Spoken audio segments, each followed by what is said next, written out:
Assemblymember Wilson. Thank you, Chair. Policing by consent relies upon the police being rooted in the community. And I think these front counters and the buildings have a fundamental part to play in that.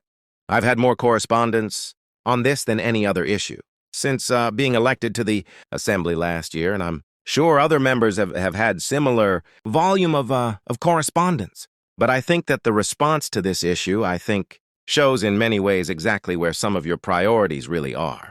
The fact that you're spending over $25 million over the next 3 years to decarbonize police buildings while shutting or slamming the front door in the faces of Londoners who want to access those buildings across our city. And this is at a time when concerns about crime are off the scale. Mr. Mayor, is London lawless? So when he was a member of the Conservative Party, and the mayor was Boris Johnson, he closed 341 buildings, Met Police buildings. I've got nowhere near closed anywhere near that. We have had to close 60 police buildings because of austerity. He mentions the word lawless. I mean, I don't understand why his party is always talking up Dubai and talking down London. I mean, look, in the last 8 years, we've managed to reduce homicide despite a population rising by more than 1 million by more than 25%. Despite population rising by more than 1 million, we've managed to reduce the number of young people injured with a knife by more than a quarter. We've managed to reduce burglary, managed to reduce the lethal barrel discharge. According to the ONS, the Office for National Statistics, you are less likely to be the victim of crime in London than the rest of England, than Wales. Beg upon vile victim of violence. In London, and less likely the victim of violence with injury. He's always talking down London. According to independent research, you're less likely per capita to the victim of homicide in London than New York, Chicago, Los Angeles, Madrid, Barcelona, Paris, and other cities across. Why is he always Mr. Mayor? Mr. Mayor. I'm glad you raised that point. I'm glad you've asked me why am I talking down London. I would utterly refute that. What I would argue, Mr. May, is that you are running down London. We are the mobile phone capital theft of Europe. 116,000 mobile phones stolen on London streets last year. We have knife crime up 67% since you were elected as mayor. A rape reported every hour. Now, you can cherry-pick statistics. We can all cherry-pick statistics. But overall, across the whole range of crimes since you were elected, mayor in 2016, overall crime in London is up 21%.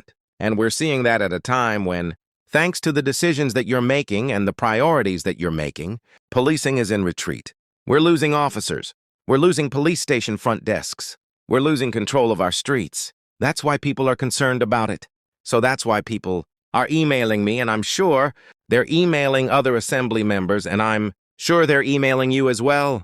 But you're just not hearing. You're just not listening. Well, now it's my turn to answer the question, if you may. So if he's so passionate, as indeed I am, about addressing those crimes, they are serious crimes. Surely he agrees with me. Then rather spending money on bricks and mortar and a front counter that nobody uses, we should spend that money with limited resources, on more police officers, on neighborhood police officers, on improving the services Londoners do use. Londoners do pick up the phone and ring the police. That's why we're trying to improve response times by investing in commander control to make sure phones are answered quicker, whether it's 999 or 101. Surely, if he cares about addressing those issues, he wants to support our town center. Teams who working this summer have reduced homicides in our city to the lowest in years. Surely he would support the switch, spending from buildings to town center. Teams that have, over the last year alone, reduced personal theft and personal robbery. And a big part of that is personal theft is off the scale in not just year and year, but again across the whole time of your period as mayor. And yes, I would support looking at different priorities, but the $7 million that it would cost to keep these front desks open equates to just 0.5% of your consolidated climate budget. That's why I want a different priority. I want to keep London as safe rather than just trying to look good in front of your C40 mates. So what the member is suggesting is that we instruct TfL to break the law and use money that TfL uses to negotiate electric buses. Break the law ultravirus. Switch that to the Met Police Service to pay for front counters. Firstly, it's breaking the law. Nothing new to reform. But secondly, more importantly, we got to recognize that actually one of the reasons why I consolidate the Met Police's state is to make sure it's fit for purpose.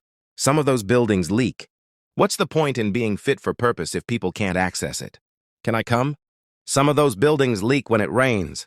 And so look, I'm not going to apologize for improving the facilities police officers have, and that's nothing to do with decarbonization.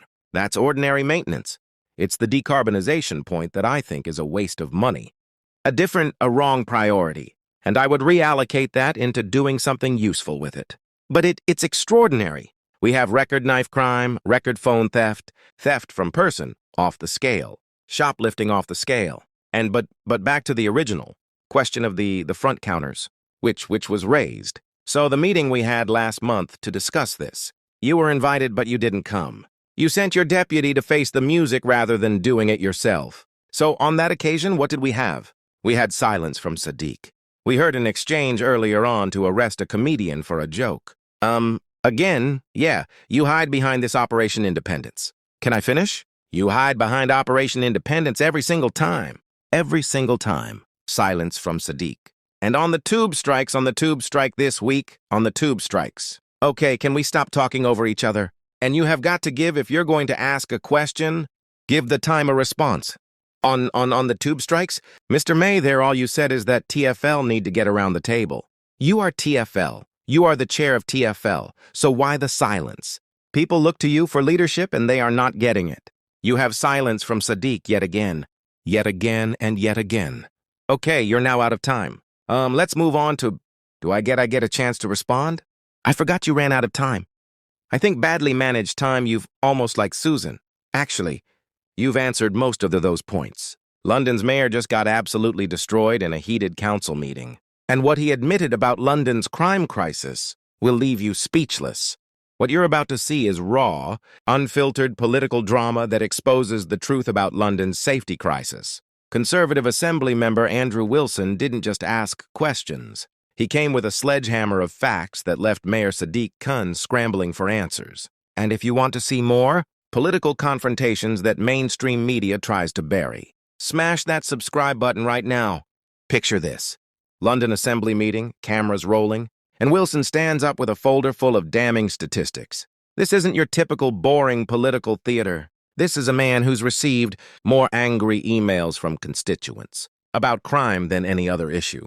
Since being elected, he's speaking for every Londoner who's afraid to walk home at night. Every small business owner watching shoplifters walk out with impunity, and every parent terrified for their children's safety. Wilson's opening line hit like a freight train. Mr. Mayor, is London lawless? But he didn't stop there. He exposed Khan's twisted priorities, spending over $25 million over the next 3 years to decarbonize police buildings while literally slamming the front door in the faces of Londoners who desperately need police help. Think about that for a second. $25 million on making buildings green, while citizens can't even access police services. Khan's response, classic political deflection. He immediately tried to blame the previous Conservative mayor, Boris Johnson, claiming he closed 341 police buildings. But Wilson was ready for this pathetic excuse. The difference, Johnson closed buildings during austerity measures, while Ken is choosing to close 60 police stations while spending millions on climate virtue signaling. Then Wilson dropped the bomb that left Ken visibly shaken. Are you ready for this? London has become the mobile phone theft capital of Europe. 116,000 mobile phones stolen on London streets in just 1 year. That's not a typo. 116,000. But wait, it gets even worse. Knife crime up 67% since Khan became mayor. Let that sink in. 67%. A rape reported every single hour in London. Every hour. Can you imagine living in a city where sexual violence is so common? It's literally happening around the clock. And here's the kicker. Overall, crime in London is up 21% during Khan's entire tenure as mayor. You could see the panic in Khan's eyes as he desperately tried to fight back with cherry-picked statistics. He claimed homicides are down 25% despite population growth. He mentioned reduced knife injuries among young people. But Wilson wasn't buying this smoke and mirrors act. Why? Because while Ken plays statistical gymnastics, ordinary Londoners are living in fear. Here's where this gets absolutely infuriating. Wilson revealed that keeping these essential police front desks open would cost just $7 million. That's only 0.5% of KHN's consolidated climate budget. 0.5%. Khan would rather spend money impressing his climate activist friends than keeping Londoners safe. This isn't just wrong priorities. This is a betrayal of every citizen who elected him to keep them secure. The tension in that room was electric. Wilson accused Khan of running down London, and Khan's response was to deflect again, asking why Wilson's party always talks down London while praising Dubai. But Wilson wasn't having any of this diplomatic nonsense. He fired back with the brutal truth. You are running down London.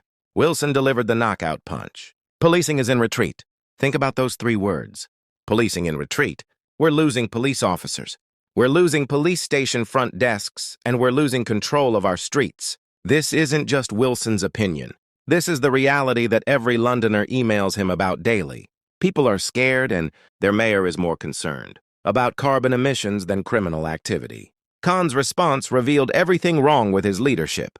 Instead of acknowledging the crisis, he suggested spending money on neighborhood police, officers and command control centers rather than accessible front counters.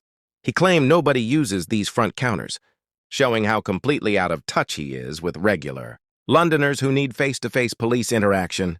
But Wilson wasn't done exposing KHN's failures.